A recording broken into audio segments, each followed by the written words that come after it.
What's up, guys? Welcome back to a new episode of Tribeaholics. With me, as always, on a weekly basis, Ben Stana at Ben_Stana on Twitter. And then our other co-host, Christian Serrera, finally joining us back from the first episode that we ever had. Back again on our weekly basis now at Christian_Serrero on Twitter. How are you guys doing tonight, fellas? I'm good. I'm hanging in there. I'm starting to rebound after that game I was forced to watch on Saturday. Starting to move on a little bit. I've been better, not gonna lie, but it's Tuesday. It's close to Friday. Closer to Friday than Monday was, so that's all I can ask. Monday was yesterday? What are you? I mean, he's not wrong. Yeah, well, I guess.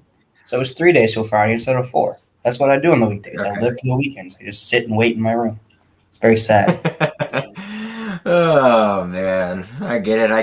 We got a lot to talk about tonight, so we'll kind of jump right into it. A lot of interesting stuff. Shitty game, obviously, we'll get into as well. Before we get going, though, what are all you guys sipping on? If you're in the comments, you're watching, let us know what you guys are sipping on. Drink wise, I myself am sipping on some Bud Light Tall Boys that I got running here. A great deal over there at the Circle K down the street. So that's what I'm running with. Been on kind of a domestic beer run here as of late. But what are y'all sipping on? If anybody else is listening, let us know in the comments what you guys got going too. Got me a nice little Coors Light in my poverty koozie. There you go. Yeah, I'm a little more classy than you guys today. I have my nice craft local Tallahassee beer from Lake Tribe. You should check it out for sure. It sounds good. Also, fuck Circle K. They took my fake ID my second day I got it in high school. That's tough. I went to go buy dual pods in the summer, and they just said, no, this is not real. And they just took it. I was like, okay. And then I went back and twice because I was scared. What is it, a Circle K in Auburn? No, Circle K in Birmingham. It's on Lakeshore Drive. Hit them up. The intersection of Green Springs and Lakeshore Drive. That's Circle K. Go call them and tell them I want my ID back. I don't know, Ben. I see you now, and I would still probably take your ID, so I can't imagine in high school. Listen, I was a little slimmer. Had a baby face. Still do. I would get like blackout off 6 natural ices. We've passed that stage, but it's okay now. Yeah, I'm legal. Yeah, it's a big fact. You're all good now, baby. We're saying busted. Yeah, let us know, guys, as the episode keeps playing. Let us know what you guys are sipping on throughout the whole show. But we'll start with a little bit of positive stuff. And obviously, the title of the show tonight is At Least We Have Basketball. Obviously, we own Chris Mack. Chris Mack is a son of Leonard Hamilton.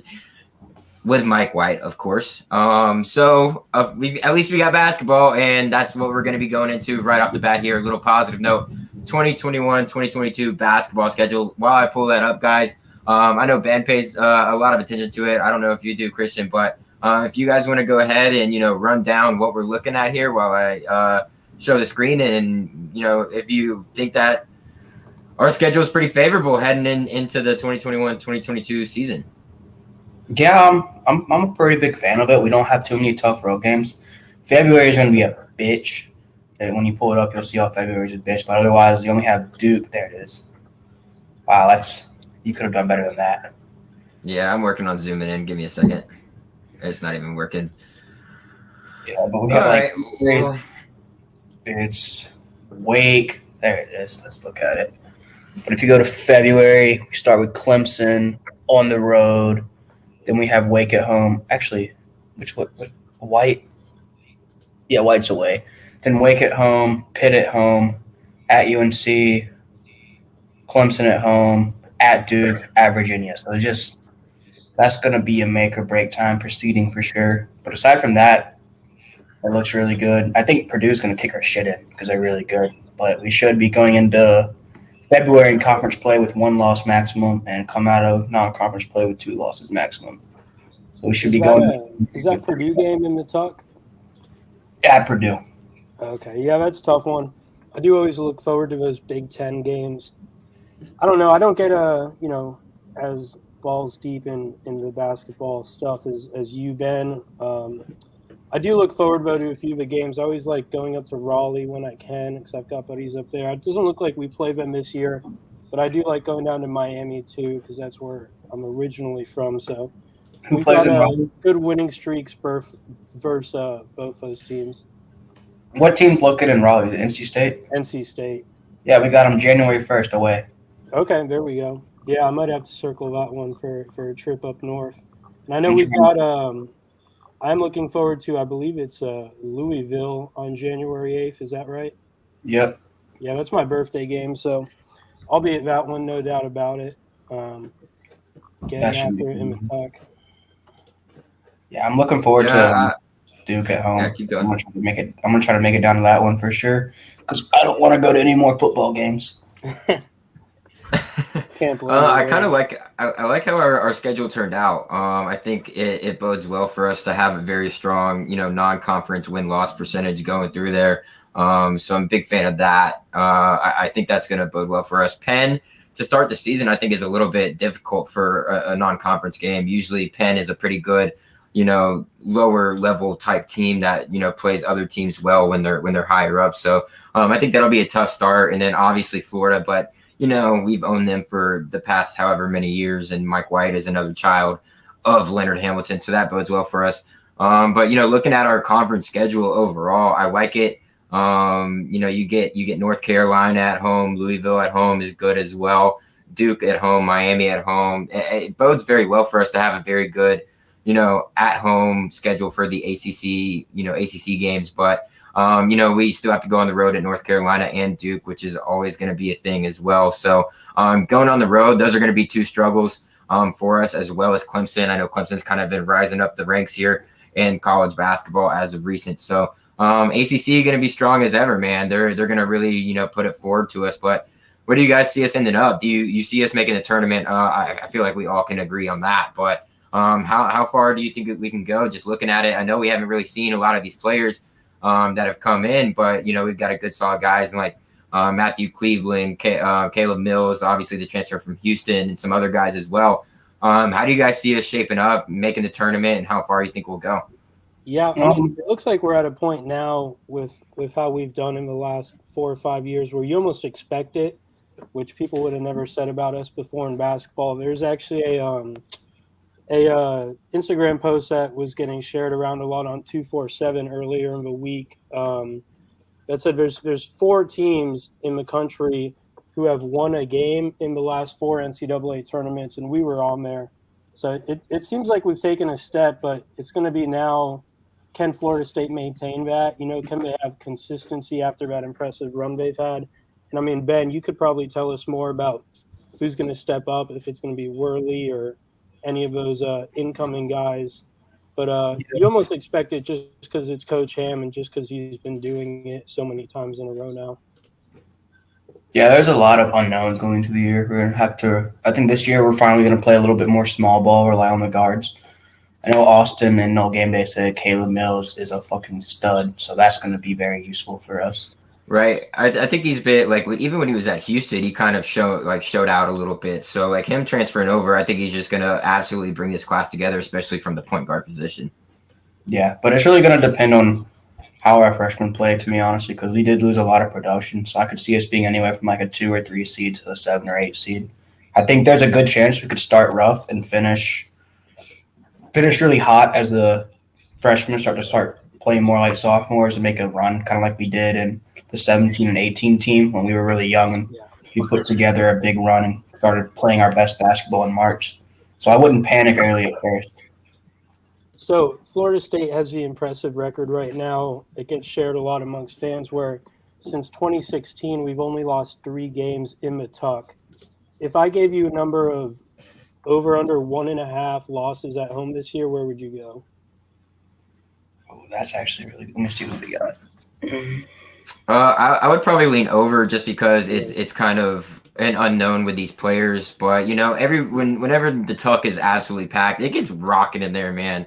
Yeah. It gets really fucking loud. I'm not gonna lie to you. I've been to numerous games, so I think the Tuck just brings it. Like everybody in that stadium, they just rally around the team. Even when we're down big, it's fun to watch us try and come back. And the momentum swings that happen inside the Tuck are extraordinary. So I think we have a pretty good shot of going under. But if I were a betting man, I'd probably just lean over for the solid case that a lot of these guys haven't been together. But I think they'll mesh pretty well. Like Ben said, I expect a lot of small ball, a lot of Malik Osborne there at the 5 position and spreading the ball, spreading the court, spreading everything around. So it'll be nice. A different, thing than we're used to being Florida State basketball fans. But it'll be interesting to see. It's going to be a lot different than we're used to as Florida State basketball fans, that's for sure. But I would go over 1.5, maybe lose 2 at home. But, that just losing 2 at home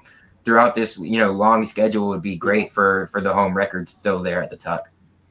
Yeah, I'd probably lean over just because we have North Carolina, Louisville, Duke, and Virginia Tech at home, and then there's always opportunity. It's ACC. Every game's tough, so you can drop 1. If you put it at 2, I'd take the under because at worst we're pushed. We're not going to lose more than 2 at home.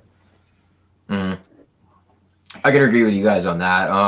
And then something else is who do you guys expect to be the shining guy? Do you guys expect Anthony Polite to make that jump to a level of this is going to be the guy that we're going to go to this year, or do you think it'll be somebody else like a Caleb Mills who transferred in from Houston, or one of the freshmen?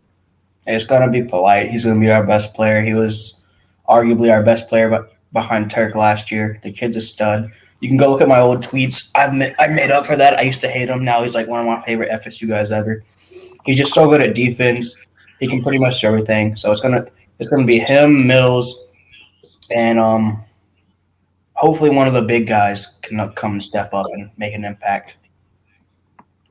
Yeah, I could see that. I don't know. I tend to lean towards Mills. I feel like there's more upside there. I would love to take Polite, see him take a step. And I feel like the thing is, though, we already sort of know what we have with him. We know what he brings us. And that's not a knock on him at all. He's extremely solid, and he's been damn good for us. But I'd like to see someone with what I would assume to be a higher ceiling, whether it be one of the young guys or the transfer Mills, show up and really be our top scorer and leader of the team. But, it could go either way.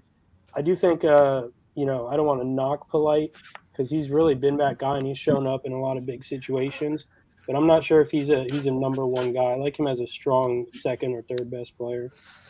Which I think is what is going to work very well in his favor this year, to be that guy, is that there's a lot of playmakers around him. Caleb Mills, Jalen Worley, Matthew Cleveland, all these guys are great playmakers off the bounce, off the ball. And all Polite's got to do is put himself in a good position, move off the ball, and sit around that 3-point line, and then if somebody closes out, be able to drive the lane. So I expect a lot from Polite, especially like Ben said, with his defense has just grown and grown and grown. He's grown and grown and grown every single year he's been here, ever since he was a freshman and played those backup minutes, and everybody just shitted on him, which I'm to say that too. Ben, you can go back in my tweets, and I hated Polite. I wanted him to be benched every game. He sucked. Like he was not good. But now we're all sitting here saying like, he's going to be the guy. He's going to be somebody that's going to have to carry this team, and he will. And I don't know if there's very many question marks other than the newness of all these guys. You can talk about the backup point guard situation, but in the center position, obviously. But those are probably the 2 glaring weaknesses that Florida State does have, is that center position. A lot of young guys, Ingam, and then a lot of the other guys coming in, and Naheem as well, like Moore said. So it'll be interesting to see what goes on there at the center position, how we play that. Like I said, I think Malik Osborne is just going to, be the starter there. And then we're just going to play a small ball like Ben was saying earlier as well. Yeah, I'll leave it with this. If Polite is our second or third best player, we're going to be a really good fucking basketball team. Nice. Absolutely. And that'll do it. Just a quick little snippet of basketball schedule. Once more, we get closer and closer. We're going to try and get VZ on here over there from No Game Day, give us a lot of breakdown of what's going on in the basketball world, because he is one of the most knowledgeable people when it comes to Florida State basketball. I don't even know what they call him, equipment manager or something like that. But VZ is a hell of a basketball mind, especially with his connections to the Florida State basketball program and outside of it as well. So we'll try and get VZ on here for you guys at some point as we get closer to basketball season. But with that being said, guys, let's go ahead and jump into football. And we'll start off with the NFL, guys. A great week for DBU, baby. Love Asante. He looked locked down out there. He was making plays. He was smothering the DBs. I think he, our other DB, and then Derwin held Amari like 5 catches for 30 yards or 3 catches on 5 targets for 30 yards. It was beautiful. Yeah, Asante was awesome. He had his first pick, which shout out to St. Thomas Aquinas. I also went to high school with him, not just Florida State. But I don't know if you guys saw this. Florida State shared it today that the highest graded cornerbacks on PFF was it PFF or passer rating? They shared the statistics. What's that? I'm not sure if it was PFF or not, but I'm pretty sure it was PFF though that rated Ramsey number 1 and Asante number 2 in the entire league for week 2 of the NFL. So that's not too shabby. And then you had Derwin out there cleaning it up at safety too. So best safety in the league, and it's not close. Not even close. Yeah, I mean Marlon Humphrey. He has the best. He has the best. He has the best rating overall through the first 2 weeks of the NFL at the safety position. Obviously, coming off that injury last year, like that, I didn't expect that. Off that injury last year, but it's Derwin, man. That's what they bring. But let me tell you those 3 guys' stats real quick. We'll start with Jalen, man. 3 tackles, and then he had that pick at the end of the game that pretty much sealed the deal for them, which was huge. Lowest passer rating when targeted this week at 25.6. Insane numbers there. Derwin over there for the Chargers, 7 tackles and a half sack, doing what Derwin does. And then Asante Samuel Jr., man, having his best game of his pro career. Obviously, we're only 2 games in, but he's a starter now. 4 tackles and a pick, and then he had the second lowest passer rating when targeted at 40.2. Right behind his seminal, alumni counterpart, Jalen Ramsey there. So awesome to see for the DBU boys coming out, showing out. Florida State is on the map there in the NFL when it comes to DBU. But let's switch over to the offensive side of the ball here real quick. Dalvin Cook had a good day, not necessarily enough to get them the win. Unfortunately, Arizona Cardinals did what Kyler Murray and the Arizona Cardinals did. But Dalvin had a good day, 22 carries, 131 yards. And 2 catches for 17 yards, which is not a bad day for DC4. Yeah, Dalvin was really impressive, and it's not his fault they missed the kick at the end anyway, so I'll still give it to him. And I think the best part was that he was fighting through injuries that whole game. I think he went into the 10th probably 2 or 3 times, maybe more during the game, the little injury pop-up tent, and he just kept coming back out there and being productive. So that's just what you expect from Dalvin at this point. It's not surprising, and we still love to see it every week, though. I miss him. I was watching his highlights every day in college, and I miss him, man. That's like the worst thing you can do, honestly, though, bro, because like I do that shit too, and I'm like, God damn it, dude. Like, could you imagine if we just had Dalvin right now? Like, it was unbelievable. Like what he was able to do behind shitty offensive lines, and it's insane what Dalvin has kind of turned into. I didn't expect him the offensive lines. Yeah, exactly. We were like, what the fuck happened after we left? And they're like, oh well, I guess it's been bad. No, I hate it when I see tweets like, who's been the best running back of this decade? It's like Derrick Henry, McCaffrey, Saquon Barkley, Fournette. I'm like, it's Dalvin. It's not close. I'll give him close just because he broke a fuck ton of records and at the highest end of like 2,700 yards.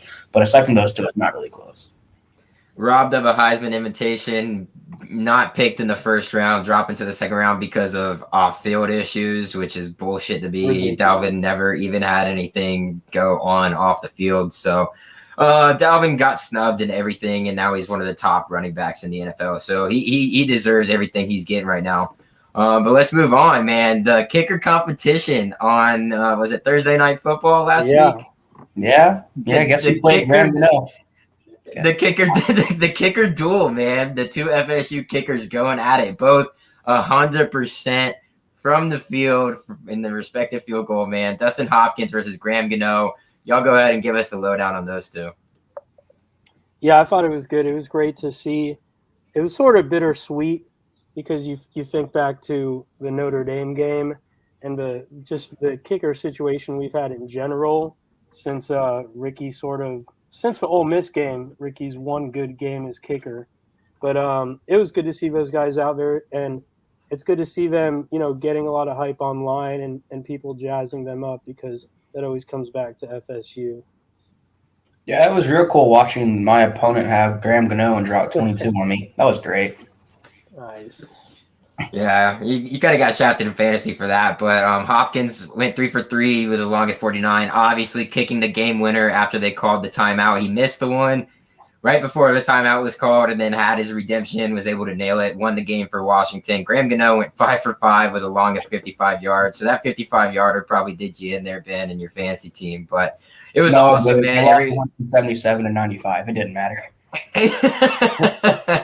Yeah, it happens to the best of us, but it was awesome, man, because it turned into everybody was like, oh my God, this is just a Florida State kicking battle. It was amazing to watch, man. FSU Twitter was probably the only ones that really noticed that, but it was really cool to see two of our kickers go at each other in a game. We are kicker you, and it's not debatable. Kicker you. And then we'll go over to the defense side of the ball. We don't need to talk about Jameis all that much. Had a very pedestrian game overall. Didn't have a lot going for him there. Was pressured a lot. Threw the pick that probably shouldn't have even been a pick if he was able to set his feet. Probably would have been a touchdown if he was able to set his feet. So, that's pretty much the cut thin version of Jameis's day. Didn't really have a lot going for him. But on the defensive end of the ball, we'll point out Brian Burns real quick before we get to the guy who just got paid. But Brian Burns, he wrecked a ton of havoc there in the game against the Saints. Was it the Saints that they played? Yeah. Because there's that picture, obviously, of him on Jameis that everybody blew up. And I don't know why that was the only picture that they were able to fucking pick. But he had a sack and 4 tackles. So Brian Burns doing, Spider-Man shit like he always does. Yeah, he was sick. It's sort of what you expect from him at this point. He's one of those guys who's blown up more in the league than he did when he was with us, but you still love to see it because he's a guy who was kind of a bright spot during some tough seasons. So I'm always going to be rooting for him. And the picture of his sack on Jameis was hilarious that his own team decided to share. So all good stuff all around. Yeah, I would have been very mad if that was the only picture they had posted. I think he commented on it or some shit. He's like, "This is the only picture y'all could get," or like something funny like that. It was so funny. But the other defensive end that came out of Florida State here didn't really, put up a whole lot of stats wise this week, but he got paid, man. Josh Sweat getting a nice contract there with the Philadelphia Eagles for a 3-year extension, guaranteed for $26.9 million. It's good to see Noel's getting paid, man. I love seeing it every time it happens. Yeah, it's awesome. Shout out to him. Similar to Brian Burns, you almost feel like he's stepping up bigger in the league, probably more than anything else because we were on the decline during most of his career at FSU, but you still love to see him. And he dealt with a lot of injuries. He dealt with a lot of injuries while he was here. So, like, seeing him be healthy in the NFL and be able to produce like he is and getting paid is huge. Sure, and you guys correct me if I'm wrong. He did have that one hit in the Orange Bowl against Michigan that was, akin to the Jadeveon Clowney versus South Carolina play. I think that was Reggie Northrup. Was it? Was it Reggie that came through, or I'm pretty sure it was Reggie that came through and popped him, like reminiscent of a Jadeveon Clowney hit. But Josh Sweat brings. We're gonna have to settle this. You might be right. Yeah, go ahead, look it up. But Ben, any thoughts on Josh Sweat and his extension with the Eagles? Yeah, maybe the Eagles will slowly start to get better. They're not good, but start to pay your good players and see what happens. Yeah, definitely, and we'll come back to that, Christian, once you figure it out on who exactly made that hit. But I'm pretty sure it was Reggie Northrup. You're probably right. Yeah, and he probably walked off, did his little robot move that he always does. I love that shit. But let's move into the not so fun part of this. Actually, it might be the most fun part of it. But with the Wake Forest game, boys. First off, just thoughts, and then we'll get into kind of the notes that we put down. But thoughts on what happened, and then we'll go from there. Yeah, it was one of those things where, at least in my case, you know what's going to happen, and you try to prepare yourself, and you're still not ready for it. It still hurt to watch. It still sucked. I tried multiple times to just pull myself away from it and turn that game off, but I couldn't do it. It it stung, man. I mean, it was bad because it's just not the right order of things. You're supposed those are the teams that you're supposed to make your money on. If you're FSU, I mean, those are your resume builders, and you're in a position now where you can't cover a spread against them. You're not even competitive against them. I mean, initial thoughts, it's just that it's no matter how bad we are or how much you try to accept it, that's just never going to sit right. Fun fact: our blue chip ratio is 35 point something percent with 30 blue chips. Wake Forest's is 2.95 with 2 blue chips, and they just kicked our ass. Shout out Mike Norvell. Fuck you. I was waiting for it. I know you wanted to name the title of the show that, but I wouldn't allow it. I'm sorry, guys. But just couldn't allow Ben to name the title of the show that. But I told him he could say it in the show. So he said it in the show. But I don't know, man. The whole reasoning behind the Jacksonville State bullshit was we were preparing for Wake Forest. We were looking ahead. We thought this and that, and then we come out and still look like shit. What did you prepare 2 weeks for? Like everybody has known that it was, and you still just fucking lay flat and aren't able to do anything on either side of the ball. Can't get a stop. Can't get anything going on offense because you're constantly switching 2 quarterbacks in and out of the fucking game. Makes no damn sense to me, man. It's a huge clusterfuck. I have a lot of bones to pick, but I'm sure we'll get through that once we hit our points and everything. But first off the bat, I'm very disappointed. First 0-3 start in 45 years. My stepdad texted me. He's like, yeah, that was the year I was born, if that puts it into perspective for you. So I was like, you gotta be fucking kidding me, dude. Like, that's absolutely stupid. There's no reason for it. Shouldn't have lost to Jacksonville State. Shouldn't have lost to fucking Wake Forest. And I just think after that Notre Dame game, everybody was like high on themselves, thinking like, hey, we're going to roll over Jacksonville State and then we're going to come into Wake Forest, be, with them too. And that's just not the case. You got to come ready, prepared, and play every single week. And that's not what we have done. More comes in here and said, at least we didn't see the Wildcat. That is true. I'm glad we didn't fucking see that shit. But, who knows? Maybe we could have controlled the pace of the offense a little bit more with that instead of running 2 quarterbacks in and out of the fucking game at all times. So let's talk about that real quick. What the fuck is that shit? Yeah, that's terrible. That's my biggest bone to pick with Norvell and Dillingham, whichever one you want to put the blame on, is especially the quarterbacks, but just across the board, the personnel usage they've had. The fact that you've had Jordan Travis used differently in each game. You started him in the first game. In the second game, you didn't want to put him in at all. And in the third game, you traded off drives until you finally gave it to him, and of course he ends up getting hurt. I don't think the strategy has worked at all, and I don't think there is a strategy in a way that you can't look at that and see what they're clearly trying to achieve with how they're using those guys. I mean, I get it how Notre Dame, Travis's helmet comes off, McKenzie comes in, leads a scoring drive, you ride the hot hand. There's some sense behind that. You can't put any explanation of how they've used the quarterback since then.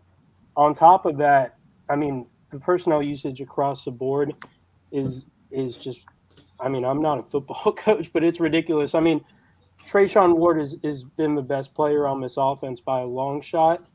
You give him one drive where he gets the ball 4 or 5 times, ends up scoring a touchdown for you. We don't see him again for another 3 drives after that. You have Jayshon Corbin. It's also been one of your most consistent guys.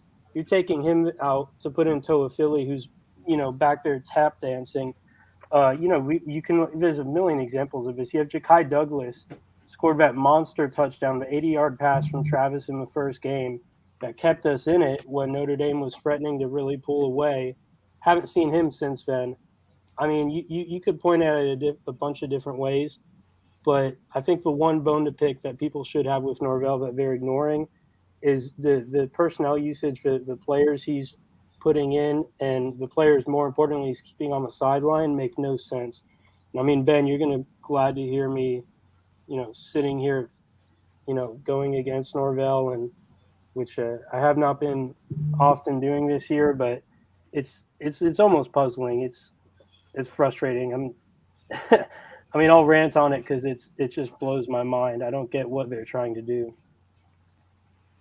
Yeah, I'm tired of seeing the 2 QB shit. They both suck. Play Purdy. He might suck too. Oh well, we got 3 shitty quarterbacks. Make it forward, Roadmaker. But if they're all going to be terrible, just keep one of them in there and try to get some sort of rhythm. Yeah, we have like maybe 3 good players on the whole team. I don't know. I don't really care at this point. I'm not watching for the rest of the year. I'm not invested. Yeah, it's just sickening to me. Pick one and stay with them. Exactly. When's the last time a 2 quarterback system worked? When you go back to fucking Tim Tebow and Chris Leak, which was 2008, over 10 years ago, that was a thing that worked. You don't see that anymore. You got to stick with a guy, get that continuity with the offense. What we're doing right now with the 2 quarterback system is fucked. None of them can get a good rhythm with the offense at all, because they're running different plays, trying to run different plays, and it just makes no fucking sense. Stick with one, run with one, deal with what you're gonna deal with, and then go from there. Each of them provides a different. Did you guys see the Monday Night Football broadcast with Peyton and Eli last night? Mm-hmm. So there was a part of it where the Packers defense kept giving up third downs, which obviously our defense loves to do. But the Lions were driving down the field because the Packers kept converting long third downs. Peyton and Eli were talking about how hard it is to stay in a rhythm when the other team has long, extended drives like that where you think you're about to go in and then, they convert and you don't. I'm sitting there thinking, damn, we were really on Saturday spending the entire first half not just having our guys sit out while they march down the field on defense, but having to sit out, in essence, 3 drives because the other quarterback is going in. There's no chance of them building rhythm or, making any connection with their receivers or getting your game plan rolling when you are exchanging guys like that. It's not going to work. They need to figure it out. Yeah, well, it's not going to work. They're not going to figure it out because our staff is brain dead. So we're not. And they have Milton as a starter again this week. Well, that'll lead to my second topic, and that's Dillingham's comments. And I think at this point we all know that it's Dillingham and the boys, whoever the fuck the boys are in the analyst room that are helping him or whatever. Dillingham and the boys are calling the offensive plays. Dillingham came out, made some comments about not being prepared for Wake Forest running the type of defense that they ran against them. Yeah. Why didn't you make the fucking halftime adjustments to go against that sort of defense that they're running? And even then, why can't you make adjustments on the fly? And then at the same point, why the fuck are you going to come out and say that? He needs to be shot. He needs to be fucking shot. He's a waste of oxygen. He has no business being a football coach. He has no bit. Let me stop. Right, and you being from Auburn, you obviously you've obviously paid attention to Auburn football, right, Ben? And so he was the offensive coordinator when Gus Malzahn was still there at Auburn, and he didn't call the plays. He was just kind of there to be able to learn and help in certain situations and whatever. And now this is his first time being able to call plays. And it's just not working. It's the same shit that we saw when we Tiger Heels. Let's flare out. Let's call a fucking screen pass. Let's do this. Let's run an RPO. Like that, you can't live off of the 3 same plays over and over and over again. I mean, obviously, if you find one who works or a play that works, you run it until they can stop it, right? But they're stopping every single play, every single fucking time. So why are we still running the same things? And that confuses the fuck out of me. Why doesn't Mike take over these play calling? Because he's not good. He doesn't know what to do. How could it be worse? How could it be worse than what we're seeing right now? I don't know, but he had a great gig at Memphis. He just rode Fuente's success, and now we're seeing that because he can't build anything. No, I don't agree with that. I think the biggest thing to take away from that is that Dillingham, not Norvell, Dillingham is just in over his head. I think it's a little much for him because if you're in this position, you have to realize that schools like Wake and Syracuse, Louisville this week, whoever you're going to play is going to pull out all the stops, right? They're not going to make it easy on you. They're not going to run their base stuff. And for him to be surprised and not be able to respond when they showed him something new that he hadn't seen on tape, that's on him, and that's a sign of being in over your head. It's exactly the type of thing that did Taggart in, and that was exactly the conclusion that we all came to, that he just wasn't ready for this level of job.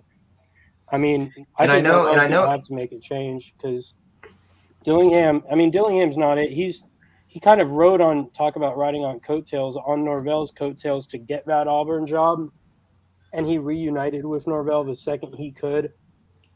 I mean, I don't know him personally, but it really feels like he was kind of a leech on Norvell, and he kind of rode that success to the places he's been to. But the guy's in over his head, and Norvell needs to bring in something new because you got a guy like Dillingham, and all we heard all offseason, and especially last offseason when they were new, from Dillingham was like, oh, you know what? Me and Mike, we're on the same page. We're two people, one mind. Whenever he asked me about something, I was already thinking it. I agree with him.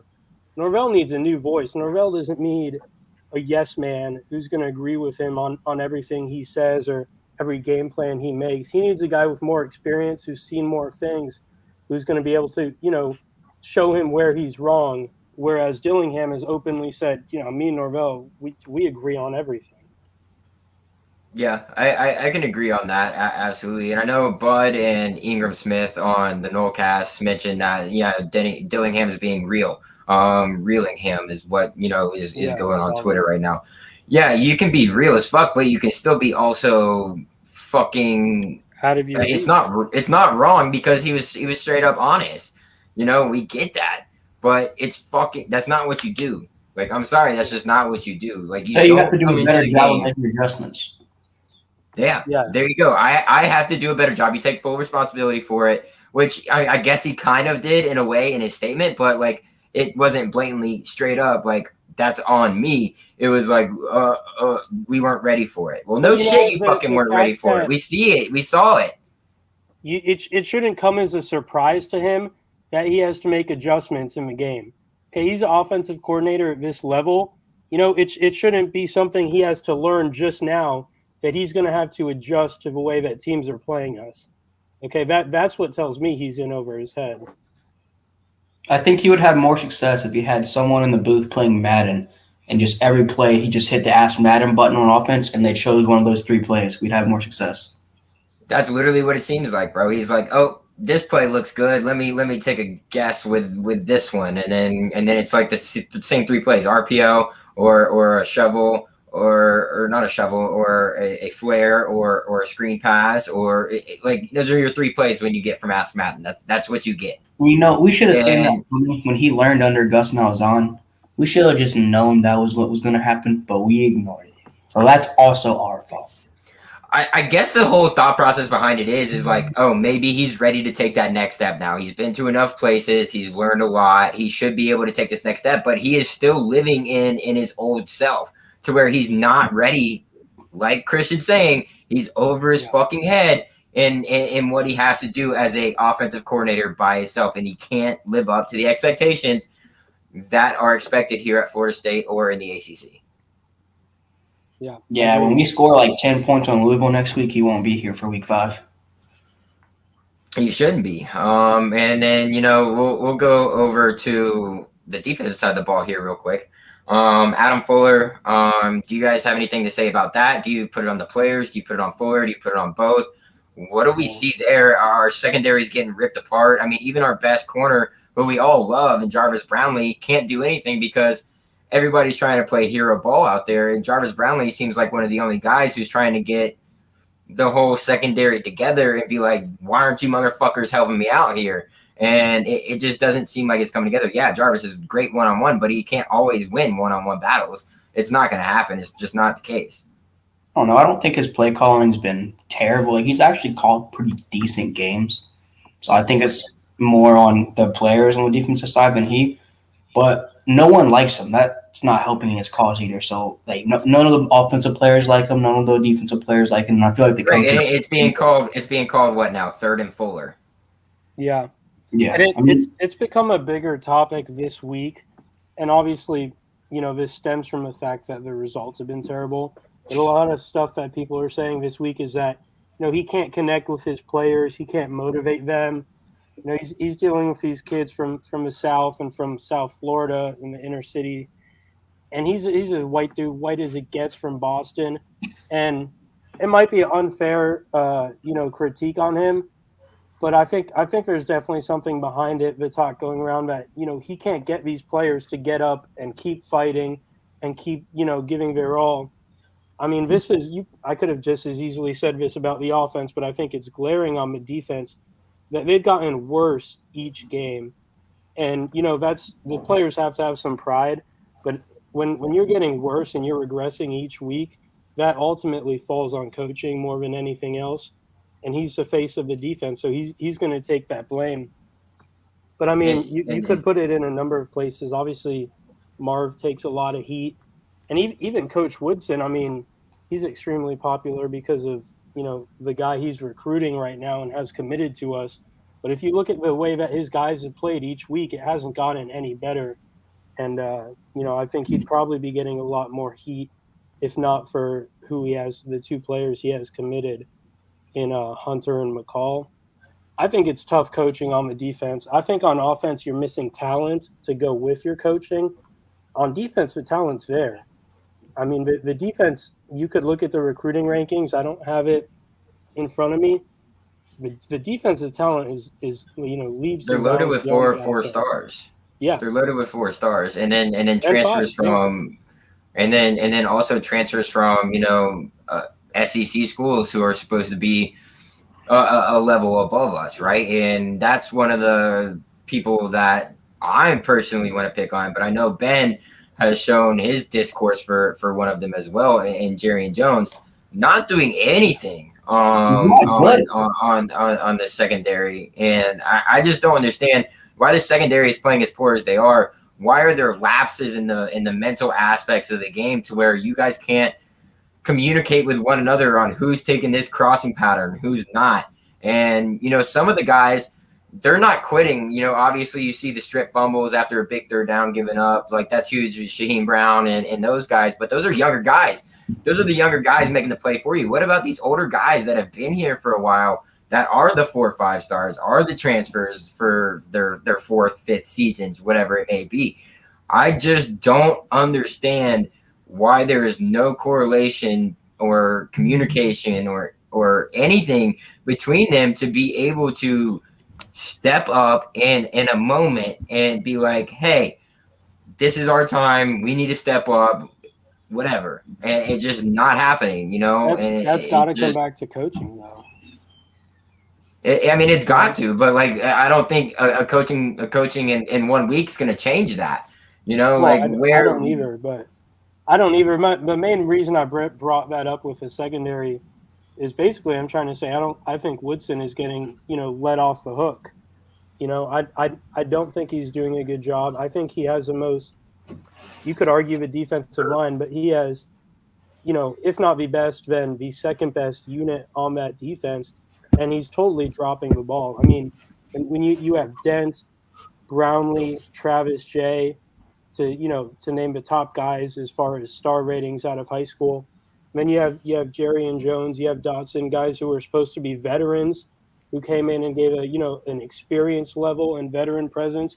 You're still having these results. You still have people begging for the freshman Shaheem Brown and begging for Demore Tate. That's going to fall on the coach. I mean, no one doubts that those guys are good. Yeah, I don't know. You're either coaching it or allowing it, and move Woodson to an all-field role just so we can keep our 2 5-star DBs. Yeah. That's right, and then one more before we get to that aspect of things in our commitments and the words that they had to say, which I'm sure all Florida State fans were able to see and saw over the weekend. Shooting ourselves in the foot, turnovers, penalties, just you can name it, man. It's just every time we get a stop, we shoot ourselves in the foot and we give up penalty. Jerry Jones tackling the guy out of bounds. I get it. It was a soft. Call. I know it was a bad call. I get it's a bad call, but he did still have him wrapped. Let the dude go, and then you don't have to worry about it. Then just pull your hands away, and nothing happens. There's no call at all. And as soon as the ref looks up, your hands are gone. Dude's not even falling over yet, and you're good. Like, I get it was a soft-ass, weak-ass call. I get that. I understand that. And that is something I pointed out on Twitter. I get it. I don't care about that, though. I fucking get that, okay? The whole point of it is let him fucking go, dude. Don't keep your arms wrapped around him. You're almost 5 yards out of bounds. There's no reason for it to keep your hand still on the guy. And that's when the ref looks up and your hand is still wrapped around dude's waist and he's going down. What's the first thing that the ref's going to go to? You're shoving the motherfucker to the ground out of bounds. I don't know. Maybe he likes holding on to him because he's always getting cooked and never gets to make tackles. I don't know. But Mike had a bunch of these penalty issues at Memphis, so it's not going to get any better. Yeah, and I mean, a lot of people make a big deal out of the penalty issues.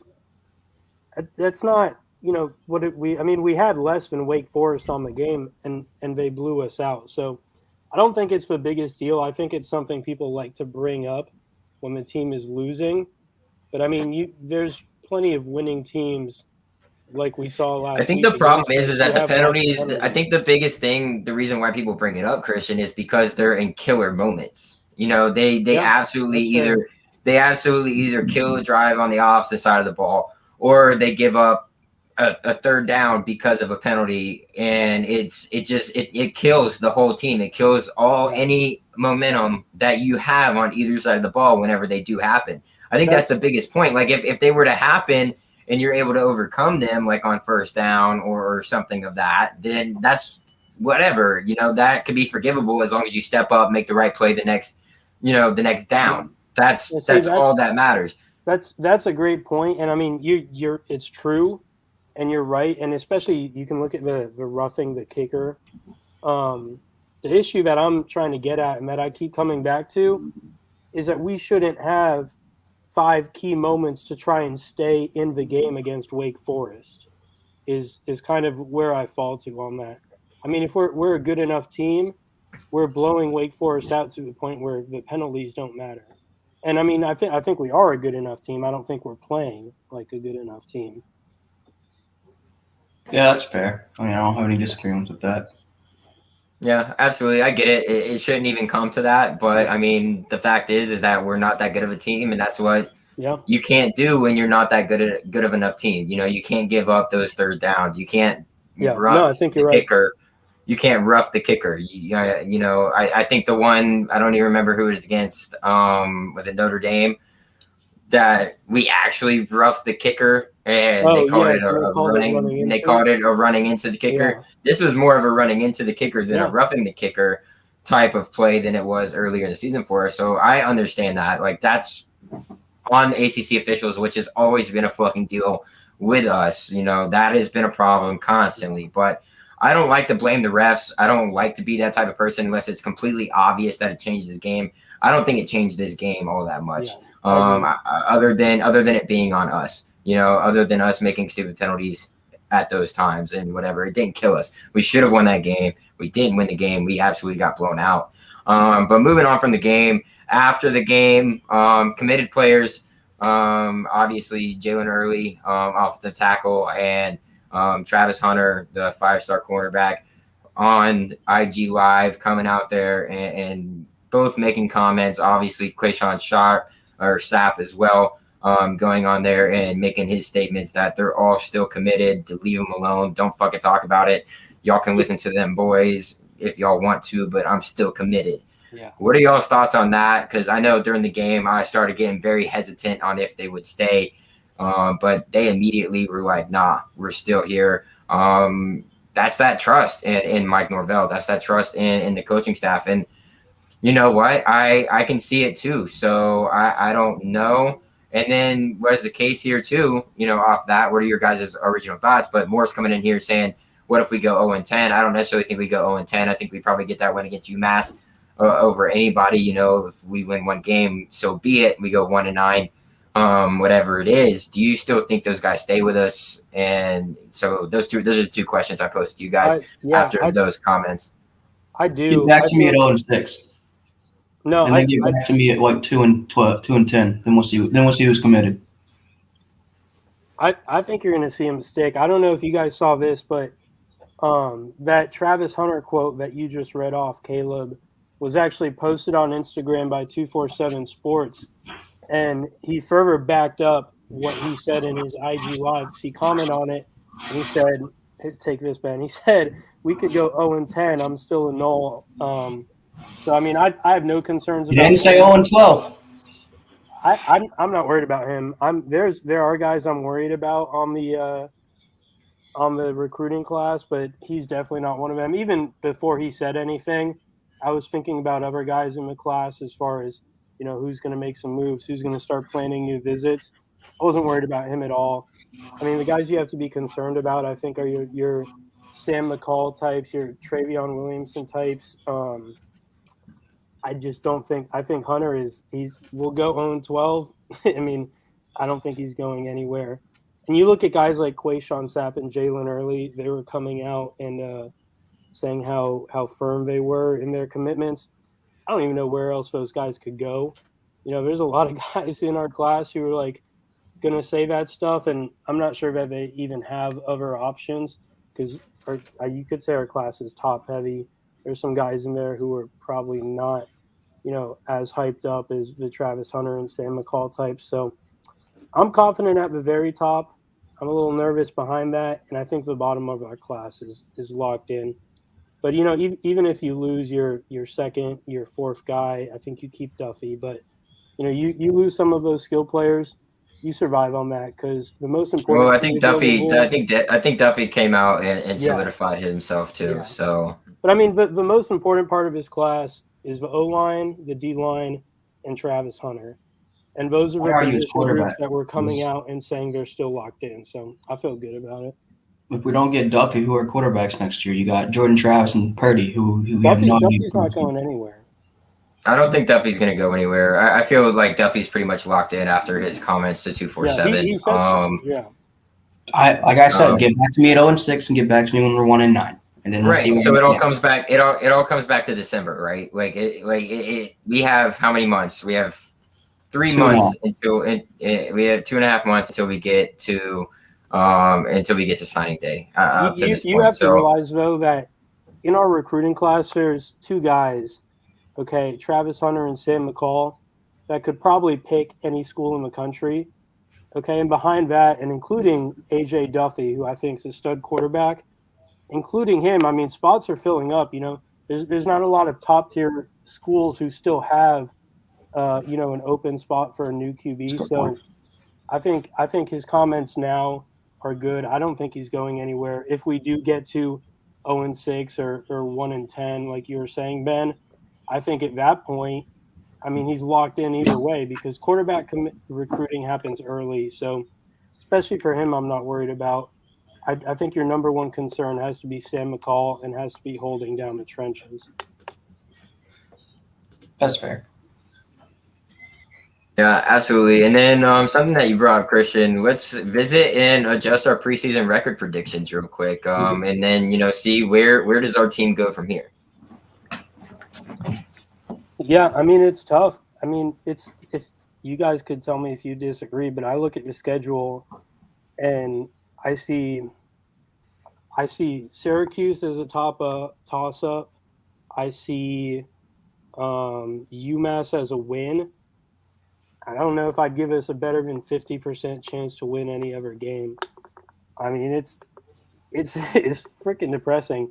I mean, trying to find a way forward from here, but I think you have to hold on to the class like we were just talking about, and you have to get to the end of the year where you can go out and find, you know, for my money, 2 new coordinators. I don't know if Norvell's going to be that bold to fire both of them, but I think that's your best path forward is focusing on the recruiting class and focusing on what changes you're going to make to the staff, because I can't imagine this season as being very salvageable to where you get, I mean, I can't see 5 wins. I can't see 4 wins. So I don't know.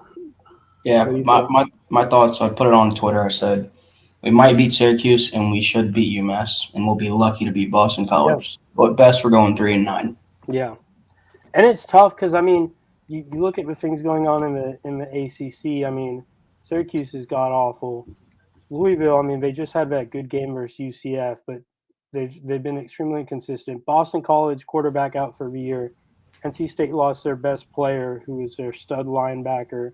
I mean, there's Miami has looked way worse than anyone would have expected. A lot of teams that would have been more beatable than you thought, if not for the fact that we look way worse than you thought. But as far as finding a way forward, I think we're both in agreement there, Ben, that you're probably gonna get to 2, and after that, it's tough sledding to find that 3rd win.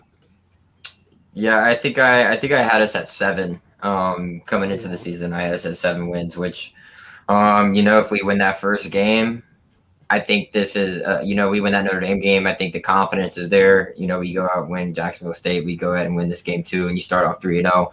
It's a totally different story. I just think the confidence got shot a little bit. That's something that happened.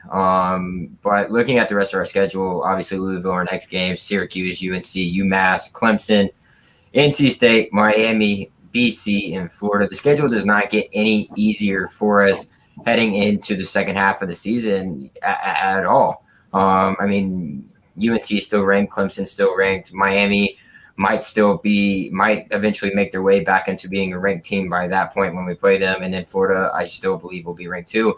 And I originally said I wasn't scared of what Florida was able to do with Emory Jones at quarterback, but they stuck with him against Alabama last week and were able to, actually come back and give Alabama a close game down there to the wire. So that game doesn't look as promising as I once thought either. So I'm with you guys. I think ultimately we'll probably end up with 3 wins, much like we did last year. Not a whole lot of improvement. Nothing really going on, and that's kind of a disappointment considering we all had high hopes coming into the season. We had a full, spring, we had a full summer, and we had a full fall practice as well. So it's just very disheartening for that to happen. But, Syracuse, probably a toss-up game now, should still win it. UMass should still win, but everything else is going to be very lucky if we do win it. That'll be, big for us. Luckily for us, BC's quarterback, I don't like saying that, not thankful that he got hurt or anything, but that bodes well for us heading into that game because you don't know what their quarterback's going to look like come that time. I mean, obviously he didn't look great even though they won last week, but it's going to be interesting. I see at most us having 3 wins to finish out the season, maybe 4 if we shock one of these teams that we're not supposed to beat, which I highly doubt is going to happen considering the confidence and mentality of this team at this point of the year. So, it's going to be a tough ride, Knowles. Not much we can do as fans. We can only say so much and contribute our money so much as boosters and all this, but we got to keep trying. That's all we can do is keep trying on our end, and hopefully everything starts to fall into place as we move along with Mike Norvell. Obviously he's not going to get fired. We don't have the financial capability to be able to fire him, especially since we're still paying Willie Taggart. We can't fire another head coach at this point, so all of that talk needs to go ahead and get the fuck out of the window because it's not happening. We're not getting rid of another coach, at least for another 2 to 3 years, in my opinion. I think Mike Norvell will be our head coach for the next 2 to 3 seasons. So, and take it for what if we did have that ability, it would be the wrong thing to do. I mean, to think of a position you would put yourself in, if you had all the money in the world, if you had the Oregon Nike money, I mean, to fire a coach now, one, you're starting a whole nother rebuild, which, surprise, takes more than 2 years.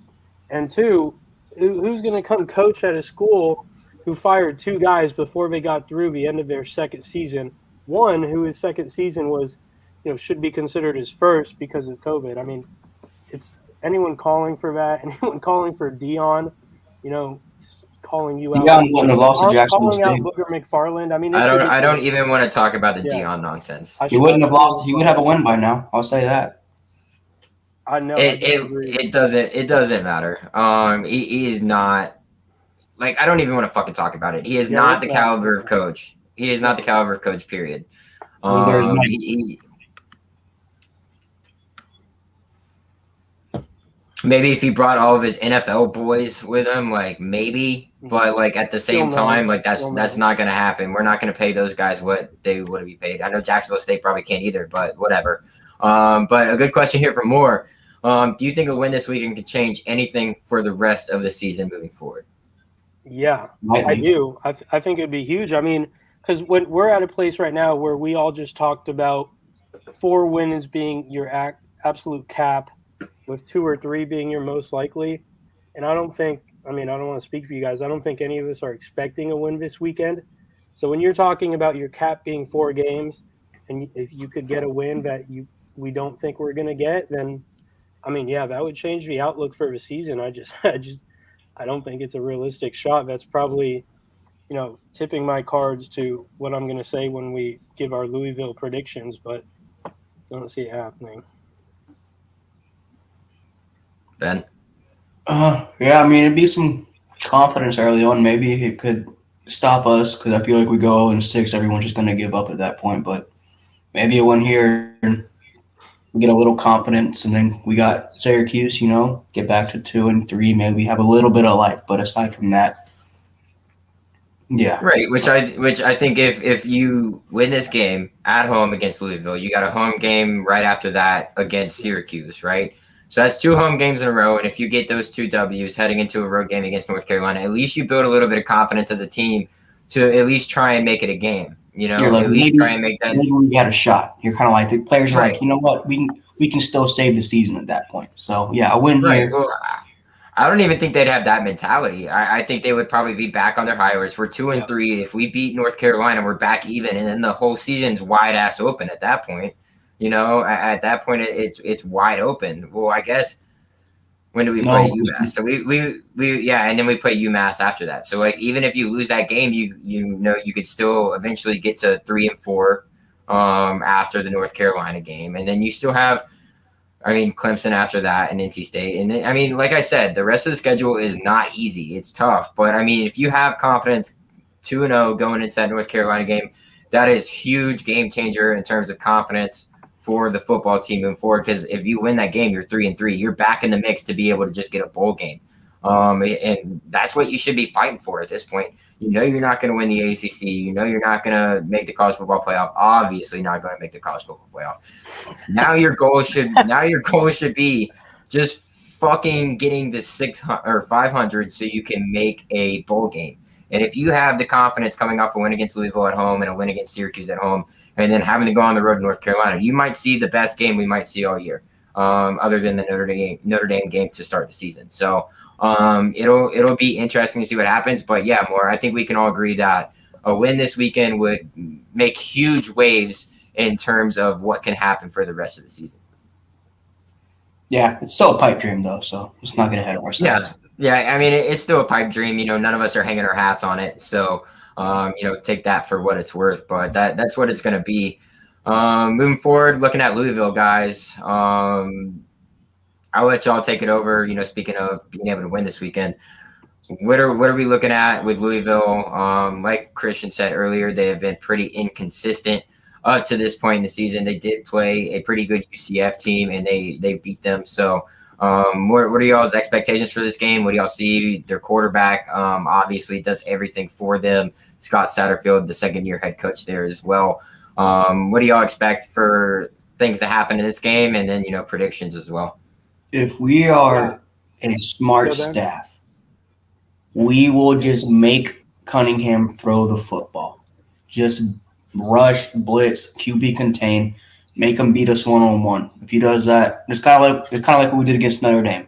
Make them beat us. Make Jack Cohn beat us through the air. Could we win? Sure. Do I think we win? No fucking chance. Yeah, for me, it comes down to the fact that I don't think we can score with Louisville. The first week of the year, Ole Miss held them, I think it was below 14, if I remember right. And I'm not going to act like I know the ins and outs of Ole Miss's defense and how they did that. But since then, Louisville scored over 30 in their 2 most recent games. I don't see us slowing their offense down, and I don't see our offense scoring with them, which is a pretty simple recipe for a third or a second straight blowout. So I don't think it's going to be pretty. I mean, I'll be there. I'm being dope. I'm going to be You are. cheering until kickoff happens. But, I mean, I think it's going to be tough. I just don't think we can score with them. I see our depth chart this week comes out with Milton as the starting QB again. I don't think he can play. I seriously don't think he can play. It was a cool comeback story and all, but he fucking Yeah. sucks. Yeah, I don't think he can play. He's not 10% of what he was when he won the national championship. All right. All right. Really, I think the only way you would be able to win this game is starting Jordan Travis and your receivers catching the ball. And we know Jordan Travis isn't starting, and we know our receivers aren't going to catch the damn ball. I mean, I don't think we're going to keep up with them. We're not going to score with them. I think Louisville -2.5 is a great bet. I saw, shout out to Bud Elliott. Obviously, he doesn't listen to this show, but he said this week that he would even take alternate lines to take Louisville -7 or 10. I might jump on that. I mean, scared money don't make money. I'm not gonna be too confident or too emotional about my team to pass that up because I don't think we're gonna be competitive. I'm at a rock bottom with my pessimism right now. Shout out Yeah. Malik Cunningham, though. Went to my high school for a year before coaches wanted to play some loser. There you go. That was a senior above him who sucks, but he transferred out. But shout out him. Not as cool as There you go. Asante, but I'm right there with you boys. I think it's gonna be a tough task. Excuse me. I think we do bring pressure. That's positive, obviously, but we had a hard time being able to contain, Hartman, in that mesh offense that they ran. So I don't know if it makes it any better going up against a quarterback that's definitely more agile, definitely faster, definitely has more moves to his arsenal than Sam Hartman does. So Jermaine Johnson and Keir Thomas are going to really have to be on their game in their respective positions in terms of being able to contain him from getting to the outside. And then the big boys down low are going to be able to have to fill those holes. Linebackers are going to have to fill those holes as well from him getting through, those gaps and whatnot. But it all relies on their running game. Once they get their running game going, it opens up the pass for Malik Cunningham. So if you can just limit him and not let them do too much on the ground game and force them to throw the ball, that'll bode well for you as long as our secondary can just have a semblance of what an FSU secondary should look like. And it doesn't bring me any promise or any confidence at all being able to say that, how can one aspect of our team be so good and then the other be so bad? But that's literally what we're down to, it's just that way. So even if we have to force Malik Cunningham to throw the ball, I'm not very confident in our secondary to be able to stop them over the middle. They've got one of the best tight ends in the nation up to this point in the season, who has been ripping apart one of PFF's top rated tight ends in the country right now. So it's something that is going to be a tall task for us. Hopefully we can get it together. Hopefully these guys can understand how big of a game this is, which should have been last week. They should have understood how big of a game that one was, but I don't see them being able to do that, unfortunately. So I don't think it'll necessarily be a blowout, but I think they probably win by 10 plus points. I think I'd stick with you there, Christian, on that spread. If you're going to take an alternate line, I just don't have a lot of trust in our team right now. And then we'll go 0-4, and then who knows what happens from there? At that point, I'm already, not emotionally invested in this team at all. I didn't even watch the second half of the Wake Forest game because of that reason. So I'm just not emotionally invested in this team right now. You got to bring fans back into it somehow. This is one way you do it, is going out and winning this game and then winning the Syracuse game right after that. So if that's the case, go out there and fucking show us, go out there and fucking get this dub, which it's tough. It's such a bad spot because we're all extremely pessimistic about the game, and it's easy to look at this matchup and think we have a long shot at best to win with the Louisville offense. But at the same time, you still can't even wrap your head around being 0-4, which is basically what we're saying is going to happen. So it's a tough spot. I mean, we'll keep our fingers crossed, but I mean, not a single one of us feels good. Yeah, I won't be I don't think watching. I'll be at parents' weekend tailgating at the fraternity house. I'm not watching for that you. shit. There you go. That's how you do it. I'll probably still tune in just because it's my Knowles. I can't help it. I'll be Like, suffering for all of us in Doak. yeah, you'll be there. I'll be at the Miami game. So I don't know if any of y'all will be Who up are there they for playing? that, but no, not this week, but I'll be up in Tallahassee for the Miami game. So whenever that Okay, arises, okay. I'll let y'all know. But not a whole lot of promise or optimism, coming into this Louisville game. You know what? If the boys fucking win, I'm probably back emotionally invested. I could probably say that.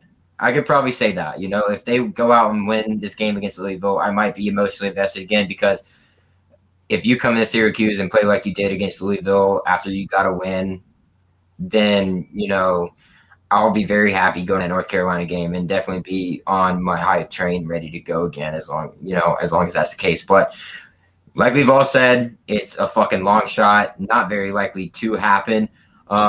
So it'll be a stressful game once again, boys, this weekend against Louisville team, even though we're not emotionally invested. But, if it comes down to the wire, we'll all probably be emotionally invested once again. But that'll lead us into our last segment of the night, and that's Scared Money, Don't Make Money, where we each give you 3 locks for this weekend. You take what you want. I highly suggest you fade Ben at this point because Ben, just rattle off the records real quick, one by one. So Christian is 7-1, doing very well. Caleb is 4-3, he's positive. I'm 2-6. So fade Ben, take mine for what it's worth, whatever you like, and then obviously tell whatever the fuck Christian's putting down on the table. This is the week. I'm going 3-0. I feel it. I don't believe you. I don't believe you. This is the week. All right. So I guess I'll go ahead and lead off then. Fuck. I'll go over my 3 locks that I have for you guys. Let me go ahead and pull them up on my phone. My first one is going to be Tennessee plus 20.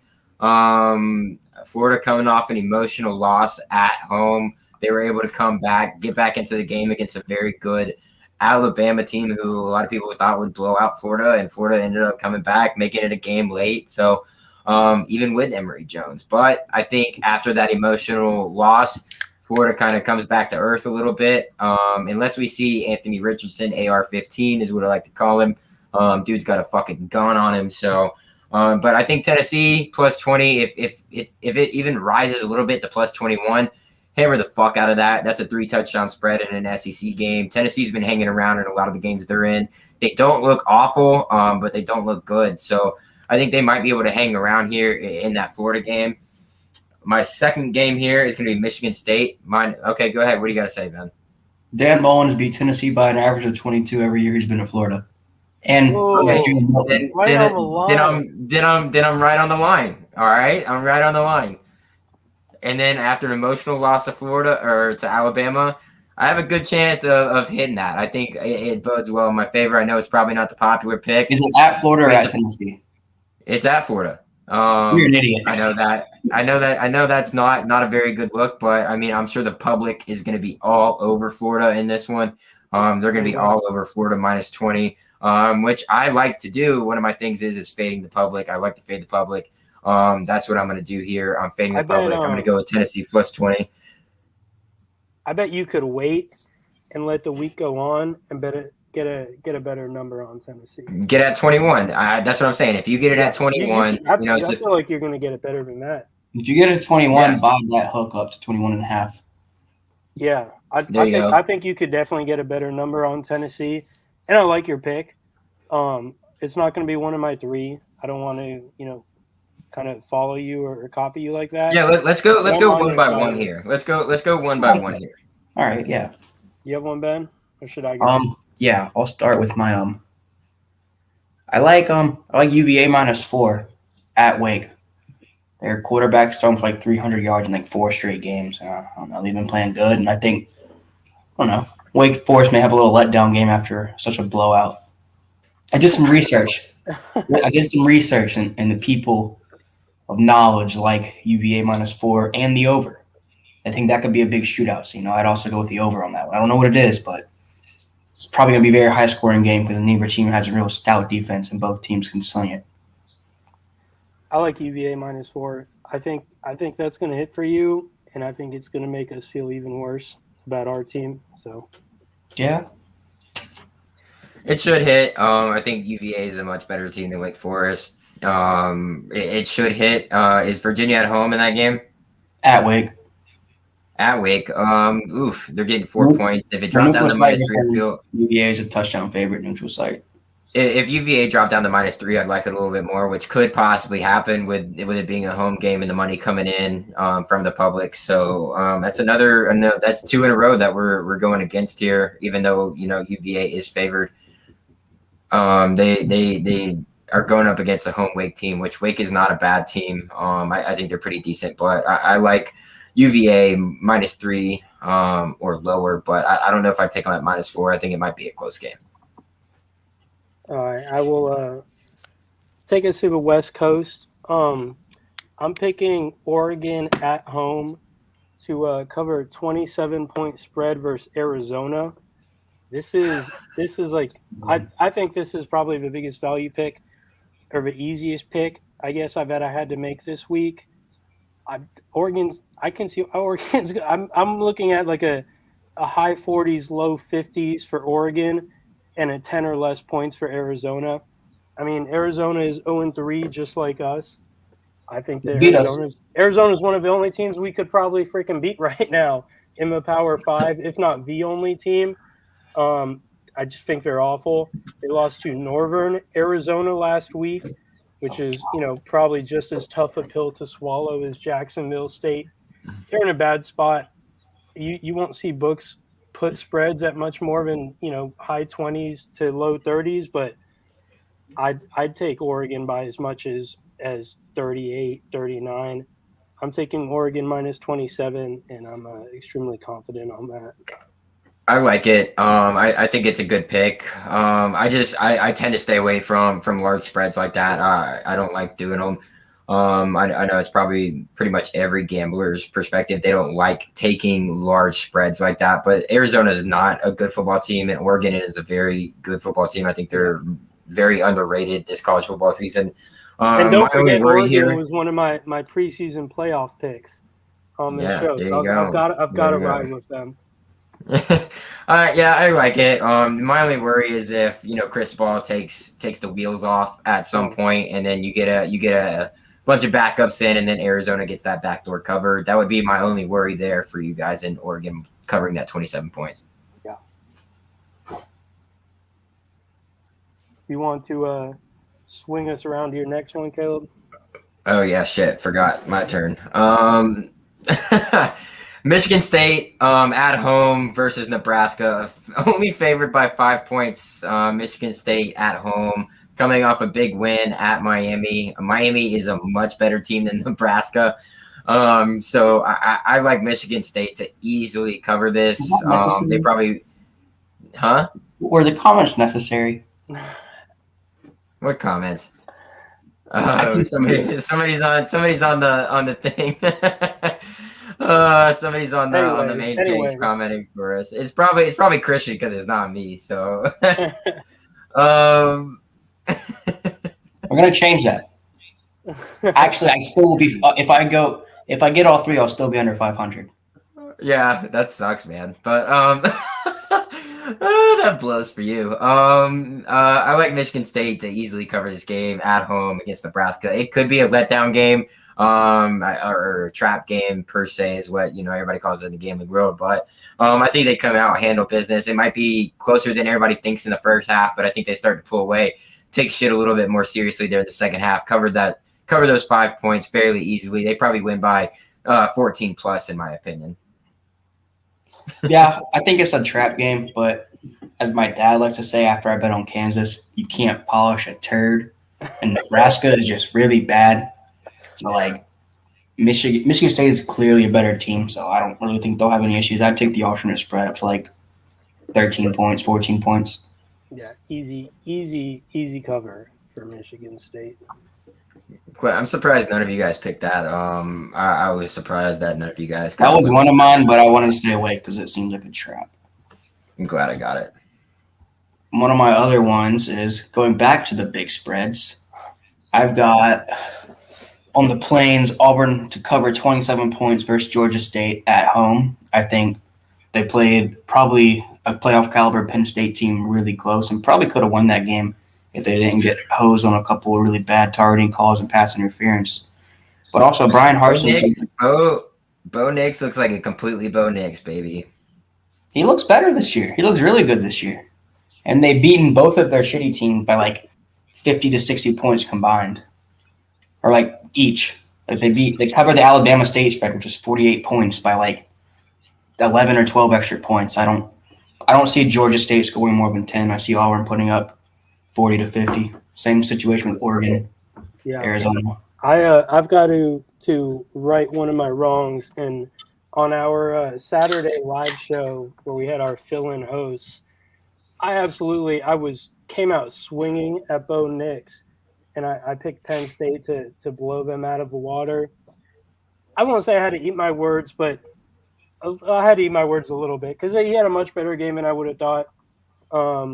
I think they'll be fine this week. Obviously, it's going to be easy cover for them, but I'm still not sold on Bo Nix. He definitely outperformed what I said he would do on our live show last Saturday. Yeah, sorry I missed that. I was up till 7 and didn't set my alarm. Rough night. Yeah, Ben. I woke up at like 6:30 a.m. for a garage sale for my girlfriend's family, and like wasn't able to make it. Obviously, some things take precedent over others. In that case, sorry boys, but I woke up and I started texting the group chat, and Ben is automatically texting back at like 6:30 in the morning. I'm like, what the fuck are you doing up, dude? I was like, how the hell? I was like, there's no way. I even posted in the group chat. I was like, yeah, I put money on it that Ben does not make the show today. If I'd set my alarm, I would have made it. Obviously. Anyways, am I up here? Yes, sir. Yeah, you are. All right, I'm going to swing it to Missouri and Boston College. Actually, I think Mizzou last week was one of my 2 losses on the season that I've had. I'm going to double down and pick them again. This one's more about Boston College than it is Missouri. I think with the loss of Phil Jurkovec, which we talked about earlier, how that's going to be a blown opportunity for the Noles because they lose to Jacksonville State. They can't even beat Boston College without their backup core. But let me not get off on that tangent again and get upset about our team. I'm taking Missouri because I think Phil Jurkovec was their entire team. I don't know who their backup is. I don't really need to know because looking at this team in Boston College who lost their one, legitimate talent, their one guy who's halfway draftable, and I don't see them standing up to Missouri. I think Missouri's well coached. I think Missouri's going to easily lay 2.5 on Boston College. I would have taken Missouri by probably up to a touchdown. So I'm going to be happy to bet them by 2.5 over the QB-less Boston College Eagles. Any comments, Caleb? No, I have no comments. I was pretty inebriated when I made that statement but I'm still inebriated now. So I'll stick by my statement and let that stand. If you guys don't follow Ben on Twitter, make sure you do. Ben really hit me with a good one. Throw me into the bus from the group chat saying let Travis Hunter do anything that he wanted to my mom. Great fucking question for totally forgot about that. But yeah, with what's his name being out, the starting quarterback for BC, Mizzou being on the road at BC, should bode well for them to be able to cover that. Mizzou's a good team playing in the SEC. Not really sure what BC's able to do with a backup quarterback midway through the season. So really like that. Yeah, I don't know. I'm leaning the opposite because when I first saw it, my instinct was That's free money. And every time I've done that this year, it has not been free money. I don't know. I feel like the line's too fishy to only be 2.5, and it's at Boston College. I don't know. I think Boston College will cover that one because I think Jeff Happy's a really good coach. But I'm usually wrong, and Christian's usually right, so that should tell you what happens. Right. So this will lead us each into our last pick. And my last pick here, guys, is going to be the over 46.5 in the Notre Dame Wisconsin game. I like that a lot. I know Wisconsin doesn't give up a whole lot of points. They have a pretty good defense, but Notre Dame really doesn't. I mean, our team was able to put up 30-something points on them, which obviously has shown not to be the case. So Graham Mertz being the quarterback in Wisconsin, I expect him to put up points. And then Jack Cohn has shown that he's able to lead that offense there in Notre Dame and put up points even after a slow start. So I think that game will probably be played somewhere in the 60s. I think it goes well over the 46.5, even though it is at Wisconsin. I still think, those two teams, they'll be able to put up points on each other. Notre Dame's defense isn't anything to be scared of. And, Jack Cohn has done well in pressure moments. So I think that game should easily go over 46.5 points. It's neutral site. I found that out yesterday. Is it? Is it neutral site? I thought it was at Wisconsin. Chicago. It says Wisconsin's the home team, but it's like both within. It's like right in the middle of the two schools. Okay, well then that should be an easy over. Neutral sites, tend to go over unless it's Georgia and fucking Clemson or Georgia and Alabama. Those are the only neutral site games that usually go under. So I like these two teams here to go over 46.5. Yeah. Side note on this game, I think this is the second, maybe third neutral site that College Game Day has been to this year, which is really unfortunate because their whole show comes from the festivity and the excitement of being on campus. So another reason to tune into the Tribaholics Saturday morning show. Other than that, I don't know. I look at these logos and I think under. So I really don't have any insight on the game. I'm definitely going to be pulling for you to hit this over. Once again, probably fading the public once again on my pick, but I have a lot of trust and hope in these two offenses, two quarterbacks that are very good. That'll be going at each other. Where did Jack Cohn go? He went to Indiana though, didn't he? He went to Wisconsin. Okay, so he got beat out by Graham Mertz. So he's gonna kind of want to come out and like make a statement for himself. So it'll either be bad for him and he'll put Wisconsin in a good position to score, or it'll be good for him and he'll be able to put up some points for Notre Dame. And that's really what it's going to come down to, because Wisconsin's defense is much better than Notre Dame's, in my opinion, just from watching them this season. So I expect it to, once again, go into the 60s. But even if it gets into the 50s, that's all that counts for us, and being able to hit that. Yeah. My next picks, I got Notre Dame +6. It was +5.5. It moved up to +6, so it looks like I'm fading the public, which is always a good sign.